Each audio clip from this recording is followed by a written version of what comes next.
تحزیز کسے کہتے ہیں؟ وَبِهِمَ التَّحْزِيز، تحزیز کا معنی وَهُوَ طَلَبٌ بِإِضْعَاجٍ، طلب ہو تھوڑی سی سختی کے ساتھ، سختی کے ساتھ طلب ہو، متکلم مخاطب کو کسی خیر کی طرف دعوت دے سختی کے ساتھ، اس کو کیا کہتے ہیں؟ تحزیز کہتے ہیں۔ اچھا، وَبِهِمَ التَّحْزِيزُ وَهُوَ طَلَبٌ بِإِضْعَاجٍ مِزْدٍ، یہاں تک لولا اور لوما کے دو معنی ذکر کیا، ایک امتناع کا معنی، ایک تحزیز کا معنی۔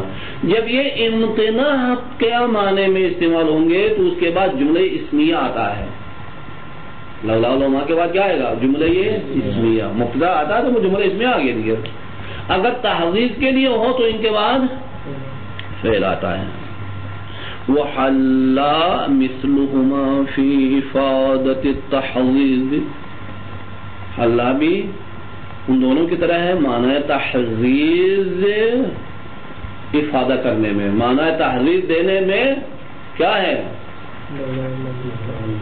اچھا، حلّہ بھی لولا و لوما کی طرح ہے۔ وَقَضَى اللہ بالتشدید، اسی طرح اللہ بھی تشدید کے ساتھ، یہ بھی معنی یہ تحزیز میں استعمال ہوتا ہے۔ اچھا، وَأَمَّا عَلَى بِالتَّخْفِيفِ فَهِيَ لِلْعَرْضِ، اما علی تخفیف کے ساتھ، اللہ نے علی ایک لام کے ساتھ، تو یہ عرض کے لیے استعمال ہو جاتا ہے۔ کیا؟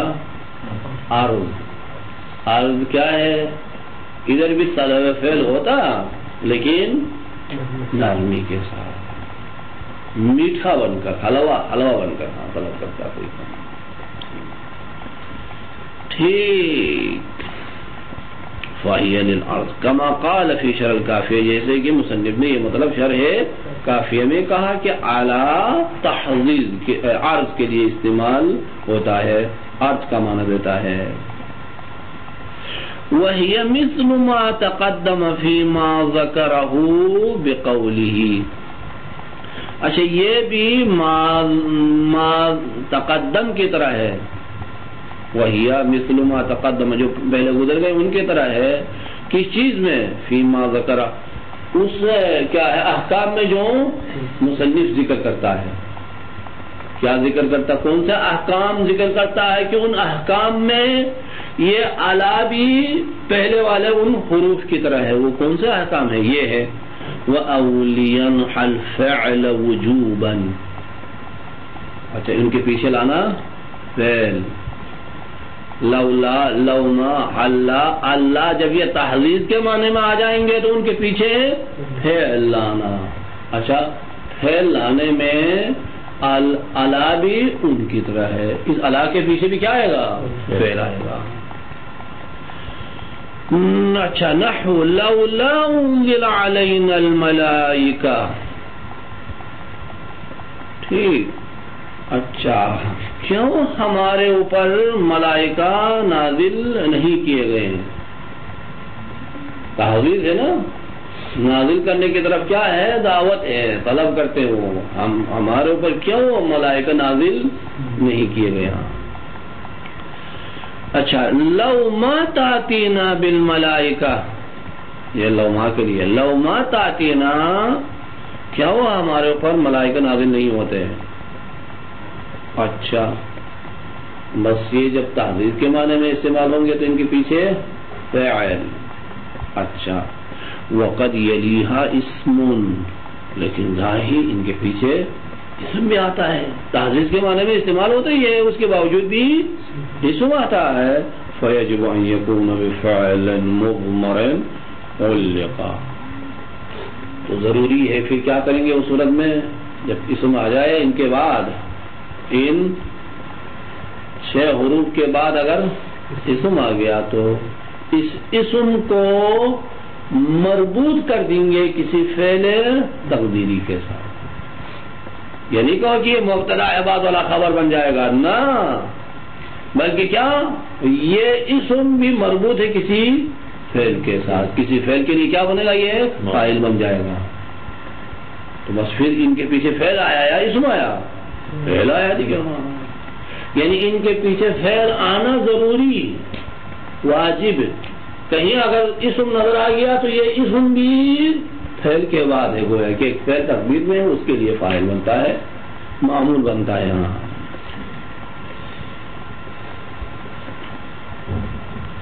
ٹھیک. اگر وہ اسم مرفوع ہو تو فاعل بن جائے گا، مفعول ہے تو منصوب ہے تو مفعول بن جائے گا. وقد يليها اسم فيجب ان يكون بفعل مضمر علق، اس فعل مضمر کے ساتھ اس کو مربوط کر دیا گیا ہے.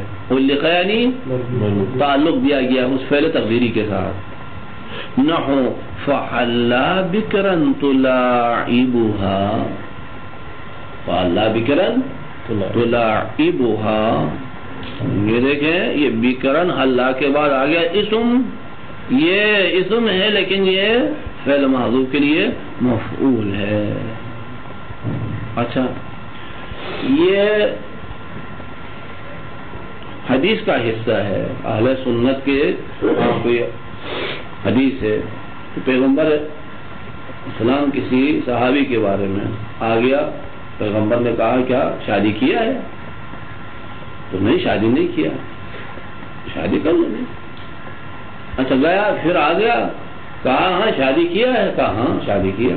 ہاں کسی لڑکی سے شادی کیا؟ کوئی اچھا تازہ صاف ستھری،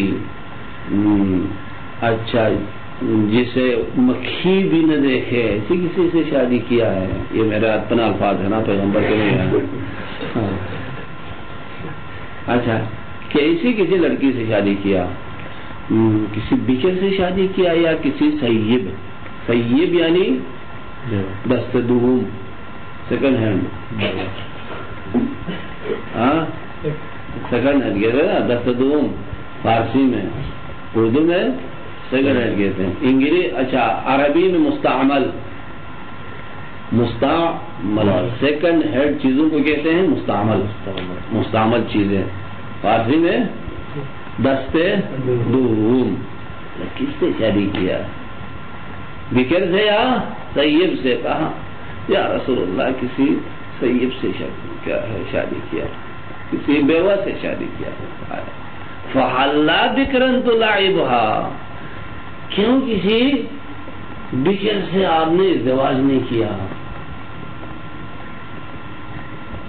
مستحب ہے بکر سے کرنا شادی، ہاں مستحب ہے. ٹھیک، وہ ایک شعر تھا وہ میں نہیں بھولوں. فحلا بکرن تلاعبها، یہ حلا کے بعد ایک فعل تقدیر میں ہے، بکرن اس کے لیے مفعول ہے. اے فحلا تزوجت، حلا تزوجت بکرن، کیوں نے کسی بکر سے شادی کیا؟ سیب سے. لیکن اس معنی میں دوسرا ہے، تھوڑا سا کم ہی قواعد ہے اس میں، وہ پڑھ لوں گا شعر. ہاں کیا؟ اچھا زن بیوہ مگیر اگرچہ ہورا، پہلا حصہ بھی پڑھوں گا. زن بیوہ مگیر اگرچہ ہورا، بیوہ نہیں لے لیں اگرچہ وہ خوبصورت حور ہی کیوں نہ ہو، بیوہ سے کبھی شادی نہیں کرنا. اچھا فعلا تزوجت علی رجلا جزاہ اللہ خیرا يدل على محصلة تبيت على رجلا جزاه الله خيرا. یہ دیکھیں کیا ہے، اے على رجلا اے تروننی، یہ علا کے بعد ایک تروننی فعل ہے، اس کے لیے یہ رجلن مفعول ہے. کما قال خلیل، جیسے کہ خلیل نے یہ بات کی ہے. اچھا او بظاہر مؤخر، یا کسی ظاہر مؤخر سے مربوط کر دو اس کو. کیا کہا؟ اب دیکھیں اگر ان کے بعد کوئی اسم آ جائے، ان حروف کے بعد کوئی اسم آ جائے تو کیا کرنا ہوگا؟